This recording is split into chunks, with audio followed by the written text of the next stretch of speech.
Hello friends, स्वागत है आपका एक बार फिर से मेरे यूट्यूब चैनल पर। दोस्तों, आज के इस वीडियो में हम 20 इम्पोर्टेंट क्वेश्चंस लेकर आए हैं जो कि जनरल स्टडीज़ और स्टैटिक जीके दोनों को सम्मिलित किया गया है इस पोर्शन में। ठीक है, और ये क्वेश्चन दोस्तों आने वाले सभी एग्जामों की दृष्टि से काफ़ी महत्वपूर्ण है। तो चलिए शुरू करते हैं दोस्तों। हमारा आज का पहला प्रश्न है, निम्नलिखित में से किस तारीख को एनआरआई दिवस मनाया जाता है, यानी कि प्रवासी भारतीय दिवस। दोस्तों, यह मनाया जाता है 9 जनवरी। ठीक है, इस दिन इसलिए मनाते हैं क्योंकि 9 जनवरी 1915 को महात्मा गांधी जी दक्षिण अफ्रीका से भारत आए थे। इसलिए हम हर साल 9 जनवरी को प्रवासी भारतीय दिवस के रूप में मनाते हैं। ठीक दोस्तों, महात्मा गांधी का भारत में जो पहला आंदोलन था वो चंपारण था, ये भी आपको याद रखना है। और इसी आंदोलन के दौरान गांधी जी को महात्मा की उपाधि रविंद्रनाथ टैगोर के द्वारा दी गई थी, और रविंद्रनाथ टैगोर को गांधी जी ने गुरुदेव की उपाधि दी है, ये भी आपको याद रखना है। अब बात करते हैं 8 मई की। तो दोस्तों, 8 मई को हम वर्ल्ड रेड क्रॉस डे के रूप में मनाते हैं। ठीक है, कौन सा मनाते हैं? World red cross day. ये 8 मई को मनाया जाता है। 24 फरवरी को central excise day of India के रूप में मनाते हैं, और 22 मार्च को हम वर्ल्ड वाटर डे के रूप में मनाते हैं, विश्व जल दिवस। ठीक है, आई होप दोस्तों आपको ये समझ में आ रहा होगा।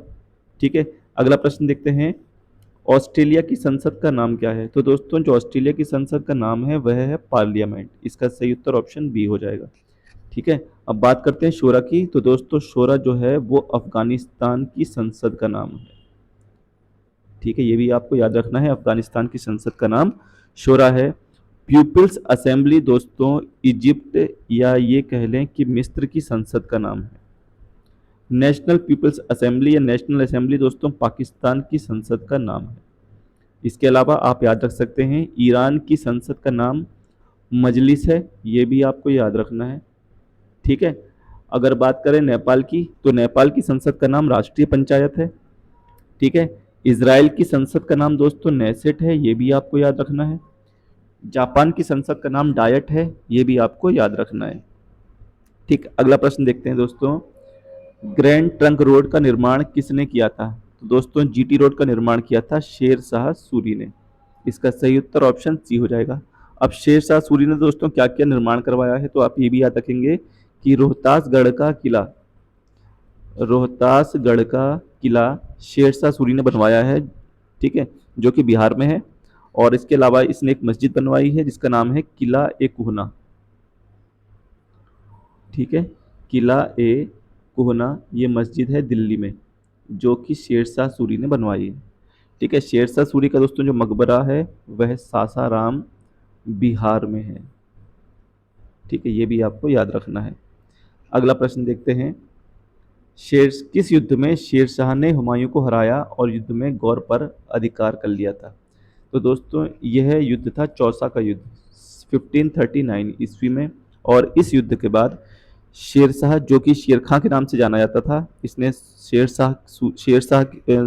शेरशाह की उपाधि ली। ठीक है, और सुल्तान आदिल शेरशाह के नाम से दिल्ली की गद्दी पर बैठ गया था ये।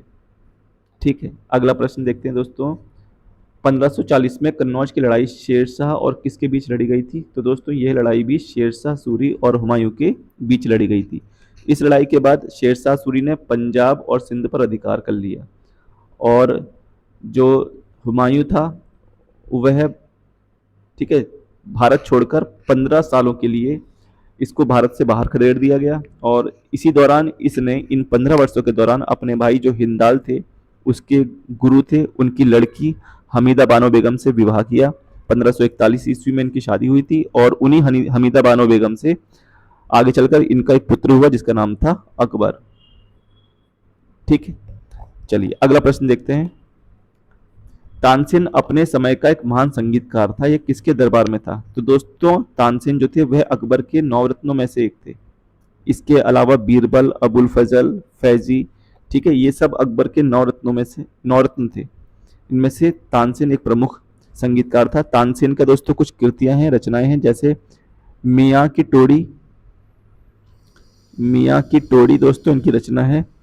मियाँ मियाँ का राग, ठीक है, मियाँ का सारंग, ये इनकी कुछ रचनाएं हैं। मियाँ का सारंग ये तानसेन की रचनाएं हैं। अगला प्रश्न देखते हैं, Santosh trophy is related to which sport? Santosh trophy किस खेल से संबंधित है? तो दोस्तों संतोष ट्रॉफी संबंधित है फुटबॉल से।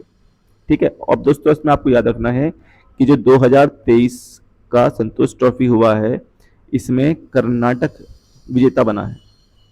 ठीक है, कर्नाटक विजेता बना है और इसने मेघालय को हराया है, ये भी आपको याद रखना है। किसको हराया? मेघालय को। ठीक है, मेघालय हार गया और कर्नाटक जीता था। अगला प्रश्न देखते हैं, मिडनाइट्स चिल्ड्रन के लेखक कौन है? तो दोस्तों इसके लेखक हैं सलमान रुश्दी। ऑप्शन डी इसका सही उत्तर हो जाएगा। ठीक है, अगला प्रश्न देखते हैं, राजस्थान के अलवर जिले में स्थित है।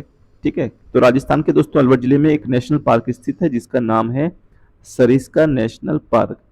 यह राजस्थान के अलवर जिले में स्थित है। अगर बात करूं दोस्तों मैं दुधवा राष्ट्रीय पार्क की, तो यह यूपी में स्थित है और यह उत्तर प्रदेश का एकमात्र नेशनल पार्क है। यूपी में केवल एक ही नेशनल पार्क है। अगर हम सबसे ज्यादा नेशनल पार्क की बात करें तो दोस्तों वह मध्य प्रदेश में, मध्य प्रदेश में सबसे ज्यादा नेशनल पार्क है।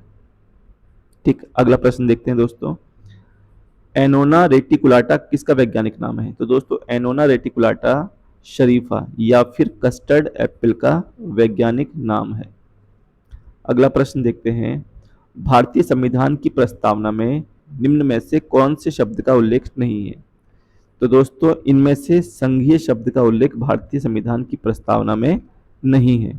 दोस्तों आपको इसमें एक बात याद और रखनी है कि 42वें संविधान संशोधन द्वारा 1976 में 3 शब्द भारतीय संविधान की प्रस्तावना में जोड़े गए थे। ठीक है, वो शब्द थे समाजवादी, ठीक है, समाजवादी, पंथनिरपेक्ष और अखंडता। ये 3 शब्द जोड़े गए थे 1976 में।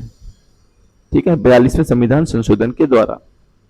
अगला प्रश्न देखते हैं, भारत में प्रायद्वीपीय नदी से जुड़ा उच्चतम जल निकासी बेसिन है? तो दोस्तों यह है गोदावरी।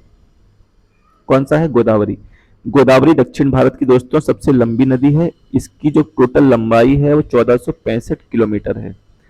इसे बूढ़ी गंगा, दक्षिण गंगा के नाम से भी जाना जाता है।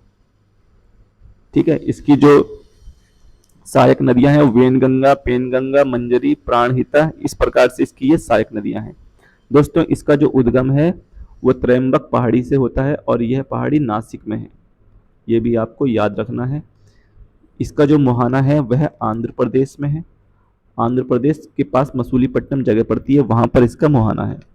ठीक है दोस्तों, एक जगह पड़ती है आंध्र प्रदेश में ही जिसका नाम है राजमुंदरी, और यह राजमुंदरी के पास डेल्टा भी बनाती है, तो ये भी आपको याद रखना है।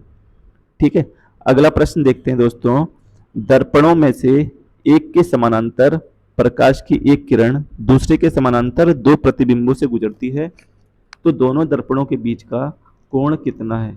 तो दोस्तों दोनों दर्पणों के बीच का जो कोण होता है वो होता है 60 डिग्री।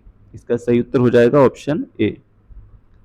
अगला देखते हैं, ट्यूमर का पता लगाने के लिए इस्तेमाल किए जाने वाला रेडियो आइसोटोप कौन सा है? तो दोस्तों जो ट्यूमर का पता लगाता है उस आइसोटोप का नाम है आयोडीन 131। ठीक है, आयोडीन 131।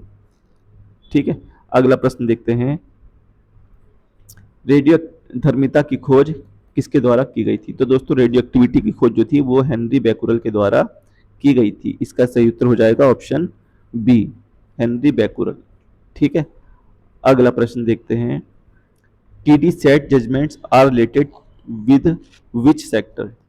टीडी सेट निर्णय किस क्षेत्र से संबंधित है? तो दोस्तों टीडी सेट जो निर्णय है वह दूर संचार क्षेत्र से संबंधित है। ठीक है, अब अगर टीडी सेट की फुल फॉर्म की दोस्तों मैं बात करूं तो इसका फुल फॉर्म होता है telecom dispute settlement and appellate tribunal.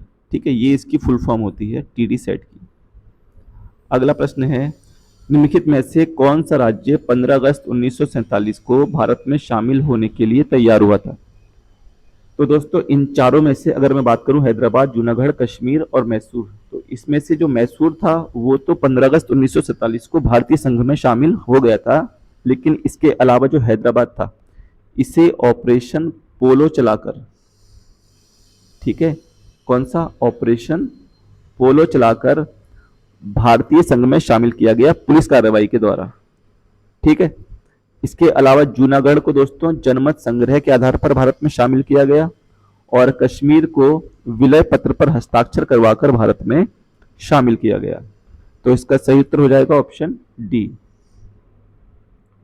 ठीक है, ऑप्शन डी इसका सही उत्तर हो जाएगा। अगला प्रश्न देखते हैं। सिलचर और पोरबंदर को जोड़ने वाले पूर्व पश्चिम कॉरिडोर और श्रीनगर और कन्याकुमारी को जोड़ने वाले उत्तर दक्षिण कॉरिडोर एक दूसरे को कहाँ काटते हैं? तो दोस्तों यह एक दूसरे को काटते हैं झांसी में। इसका सही उत्तर हो जाएगा ऑप्शन ए। अगला प्रश्न देखते हैं। मन्नार की खाड़ी किसके तट पर स्थित है? तो दोस्तों जो मन्नार की खाड़ी है वह तमिलनाडु के तट पर स्थित है। ठीक है, मन्नार की खाड़ी और पाक की खाड़ी ये दोनों तमिलनाडु के तट पर स्थित हैं और श्रीलंका से कनेक्ट होते हैं। अगला प्रश्न देखते हैं। शब्द रेगुर किसे संदर्भित करता है? तो दोस्तों जो रेगुर शब्द है ये काली कपास मिट्टी को संदर्भित करता है। ठीक है, जो काली मिट्टी है इसका एक नाम रेगुर मिट्टी के नाम से भी हम इसको जानते हैं। दोस्तों ये भी आपको याद रखना है कि प्रत्येक वर्ष हम 5 दिसंबर को विश्व मृदा दिवस के रूप में मनाते हैं। ठीक है, 5 दिसंबर को विश्व मृदा दिवस मनाते हैं। जो भारतीय मिट्टी है उन मिट्टियों में सबसे ज्यादा जो कमी है वो फास्फोरस, ठीक है, ह्यूमस और नाइट्रोजन की कमी भारत की सभी मिट्टियों में पाई जाती है। ये भी आपको याद रखना है। ठीक है, ICAR के अनुसार दोस्तों भारत में लगभग 8 प्रकार की मिट्टियां पाई जाती हैं। कितने प्रकार की मिट्टियां पाई जाती हैं दोस्तों? 8 प्रकार की मिट्टियां पाई जाती हैं। ठीक है, चलिए दोस्तों, आई होप आपको ये वीडियो पसंद आया होगा। दोस्तों वीडियो देखने के लिए धन्यवाद। अब हम मिलेंगे आपसे नेक्स्ट वीडियो में। ठीक है, तो बने रहिएगा। धन्यवाद।